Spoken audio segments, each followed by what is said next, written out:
Yep. Alkaline, these are some of the alkaline foods. We talked about alkaline, keeping our body more alkaline.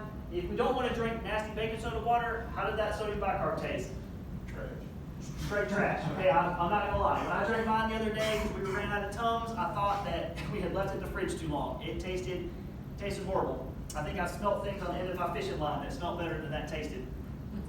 Alkaline producing foods such as spinach, broccoli, carrots, cauliflower, collard greens, strawberries, and wild rice. Another one that's not on here but is really good, it's listed right here, avocado. Okay, mix it with a little bit of sour cream, eat it with tortilla chips. It's fantastic for your body. What are you eating in there, hun? Oh, just a superfood. Keep my waistline trim. Respiratory acidosis. This happens, we talked about it earlier, when we quit breathing, right? We quit breathing, we're not able to expel acids in our body, our respiratory, or our acidosis goes up because we can't breathe it off, correct? So, part of this guy's problem is he's wearing a thong or a Speedo in a public pool. So I think he has more problems than not breathing. A lot of medicines that barbiturates cause respiratory acidosis, okay? We know that opioids cause respiratory depression, correct? We can fix respiratory depression from opioids how? What medication? Narcan. So sometimes Narcan, sometimes Narcan, right? But if they're taking barbiturates, Narcan doesn't work on that, okay? What they are is they're unconscious, they're not breathing. So what we do to reverse that respiratory acidosis in the presence of a barbiturate overdose, and these are a couple examples of different barbiturates because there's a bunch of them out there. We can actually give them the sodium bicarb. Okay, this isn't the Narcan for barbiturates. This isn't instantaneously going to fix that. There was a medication that they had back in the day. Again, I can't remember the name of it, but they quit giving it because it would reverse the effects of every sedative known to man instantaneously. But it would do it so quickly that it killed so many people from instantaneous seizures, from immediate withdrawal symptoms. Romazicon would reverse the effects of anything, but it was killing so many people. It killed so many people that it wasn't worth the lives they were saving. That's how bad it was. So we give them sodium bicarb in the presence of a barbiturate state overdose. It reverses that respiratory acidosis from them not breathing. And what that does is it's going to inhibit them from having a heart attack or cardiac arrest due to an increased acidotic rate.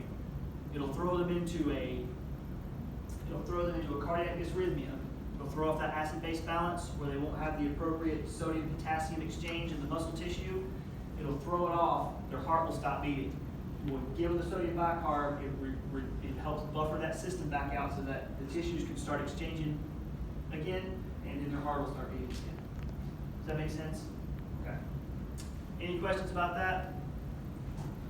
Again, right down here at the end of this giant list of barbiturates, we have aspirin, caffeine. So aspirin and caffeine are pretty bad for you. And does it say alcohol anywhere on there?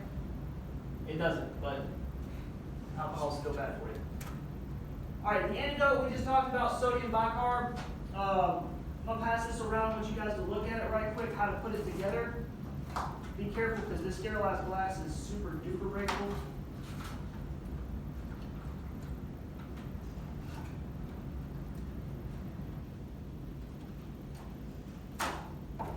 There's a giant needle under here, so be careful. And this is made out of really tender glass, so be careful with that. Those two caps come off, they screw together. Yellow cap comes off the end. You can put it in the IV line and inject it through the IV that way. You're at 4 minutes. Okay, we finish up right quick. Anxiety attack, breathing too fast causes numbness due to the bicarbonate overload. It breathes all the acid off really quickly, causes numbness and tingling. Anxiety attacks are a real thing, so if anybody's having an anxiety attack, just build a bridge and get over it. Mentally they can, physiologically speaking, we do have the aspects of tachypnea and tachycardia.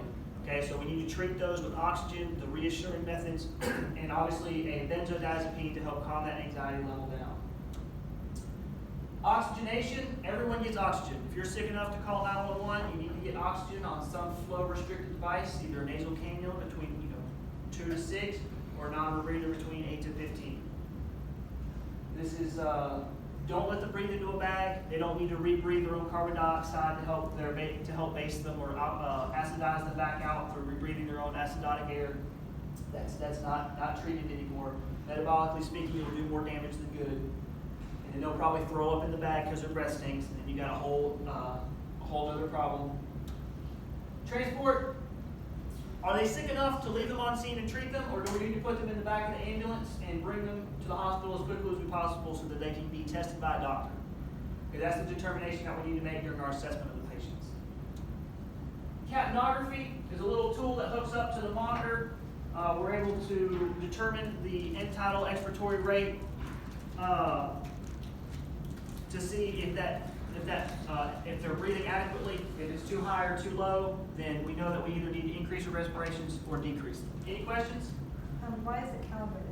We have to calibrate it because it has to take a room air reading to get the normal like acid range of the room air before we start pushing exhaled air through it. And then if you don't let it calibrate, it'll think that your exhaled air is normal room air, so it doesn't get a normal reading. Does that make sense? Yes. Okay. All right. Any questions?